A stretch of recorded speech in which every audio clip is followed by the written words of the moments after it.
7 Action News This Morning starts now with a breaking news alert. Mass shooting at Michigan State. The shooter came in our room and shot 3 to 4 times. Terror rippling across campus as a gunman roamed free. There were like 5 officers with like huge guns, and we all had to put our hands up, lift our shirts up. They were like, and then they just told us to go lay in a field. This morning, families are grieving students who will never come home from college. There's no words for a situation like this. As investigators strive to answer why. We have no idea why he came to campus to do this. This morning, the investigation that's really just beginning. This truly has been a nightmare that we are living tonight. And the campus vowing to stand strong.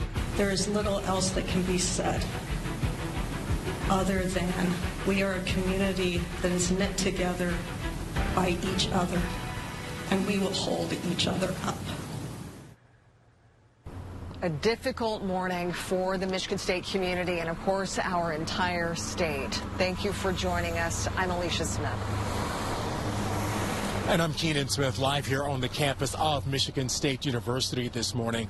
There is shock and grief here over the events playing out on campus just hours ago, including at this building behind me. This is the MSU Union, one of the sites of the violence where one person was killed. And this morning, there are just lots of questions. Now, I've been here for hours myself, and I've had a chance to talk to some students and some parents, and it's clear at this point that there is both trauma and disbelief at what happened here. And we'll have more on those tense moments for you coming up in just a bit, and on the hopes for healing. But first, here's what we do know.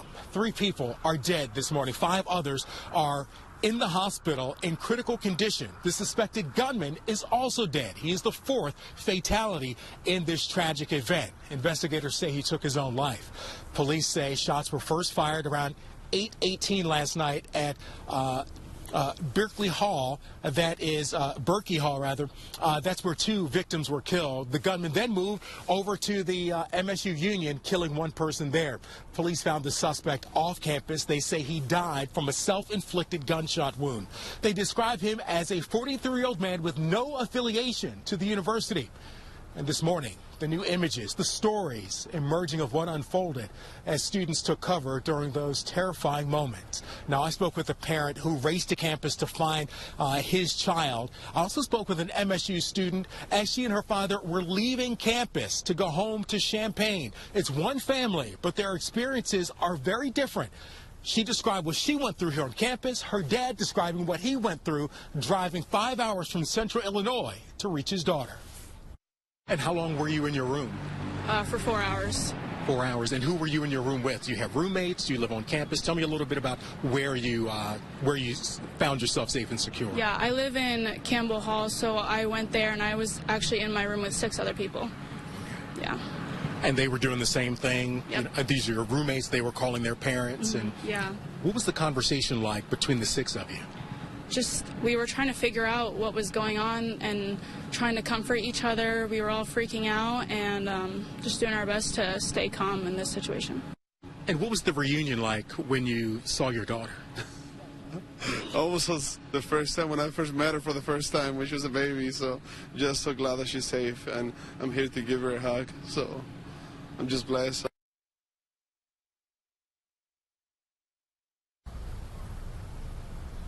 And think about that, the kind of relief and joy that Mr. Fuentes felt when he saw his daughter, Emily.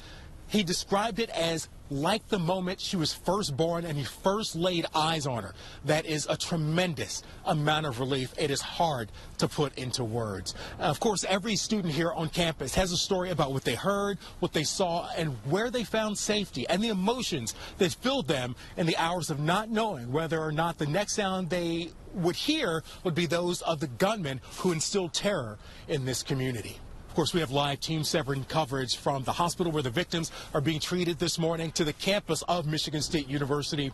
We begin with 7 Action News reporter Brett Cass. And Brett, you were out here while all of this was unfolding. There were still lots of questions, students running, police responding to the scene. Tell us about those tense hours.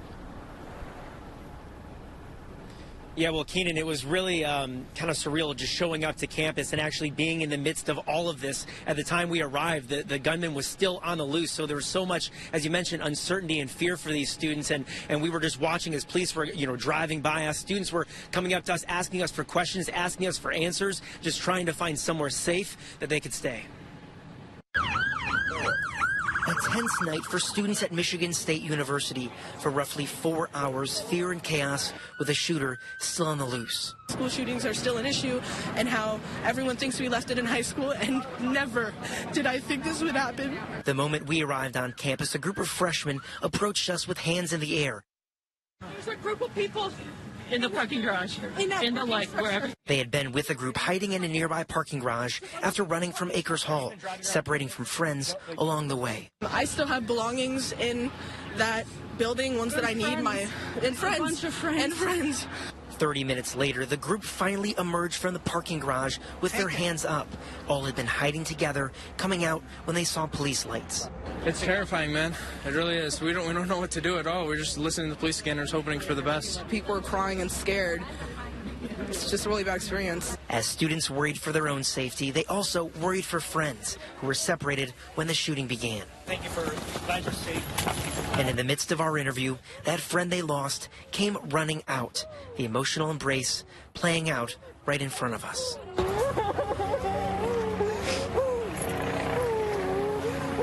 How relieved are you that you just found her? I mean, most people don't see me cry like this, so if that tells you anything, it should tell you that. And you see the raw emotion from those students in that moment. Certainly, this is something that will stick with them. The trauma that they went through here, and we know campus activities have been closed for 48 hours. Many students that we were talking to actually going home to go back with their parents, go back with family, to kind of debrief after what they just went through tonight. So certainly, many tough days of healing ahead for students here at Michigan State University. Keenan. And that healing will take days, weeks, months, and for some, years. And complete closure may never come. Brett Cass, thank you so much for your live coverage overnight and this morning. You've been doing a fantastic job telling the stories of the people that experienced that terror here on the campus of Michigan State. 7 News News reporter Faraz Javed is live now at Sparrow Hospital, where 5 of the survivors are receiving treatment. Faraz, what are you seeing from that vantage point? So, Keenan, as you said earlier, I'm right outside the hospital. Right behind me is the emergency department. This is where the 5 injured victims were transported to. And just moments ago, I had a quick conversation with the hospital spokesperson over text, and he has confirmed that all 5 injured victims are still in critical condition. Now, this was also the case that was reported at 1:30 in the morning. That was the last press briefing that we had. Now, during that press briefing, we asked the interim deputy chief of MSU police, Chris Rosman, to give us more details about the victims. He did not want to share them because first he wants to make sure that all the families are notified, and then of course he also wants to maintain privacy. And we also know that there are 3 fatalities from this incident. Police said 2 people were shot fatally at Berkey Hall, another at MSU Union. Now, just to give you an idea of how scary the situation was earlier. Now, on our way from the studio from Southfield to the hospital, we were on 96 westbound. We saw a convoy of Metro Detroit ambulances, responding as auxiliary units along with other police vehicles. And once we got to the hospital, we saw another convoy of ambulances leaving the hospital towards the direction of the university. Now, once again, there's going to be another press conference at 8 this morning. This is where we're going to hear more updates, hopefully, about the 5 victims and also the investigation. We've been told multiple agencies are investigating this, so we will hear from them at 8 this morning. And of course, 7 Action News team is here on the ground, and as the story develops, we'll be bringing you all the updates. Keenan? All right, Faraz Javed live for us this morning at Sparrow Hospital. And, of course, we will be at that press conference later today. Now, when a family sends a student to a university like Michigan State, they believe they're being cared for. And the university does provide a safe environment. All of the students I talked to today say they've always felt safe here. But the university is responding to the events that played out just hours ago. Let's continue our team coverage with 7 Action News reporter Kiara Hay with the response from the university. Kiara. Good morning. Yeah, it's just an immense heaviness being on campus right now. We heard from the president, Teresa Woodruff, who says she's wrapping her arms around the entire community and she's praying for peace that goes beyond understanding. And I think that's what we all need right now. Now, the campus is going to be closed for 48 hours. And in that time, Woodruff says she wants the community to think, to grieve, and to come together. Now, there will be resources available starting at 9 a.m. this morning at the Hannah Center. There will be drop-in counseling sessions as well as other resources, and that's available not only for students and staff, but also for families, which is very important. Again, Woodruff says this is going to take a community effort in order to heal. There is little else that can be said other than we are a community that is knit together by each other, and we will hold each other up in moments of grief as well as celebration. But today we come together as a family and we grieve together.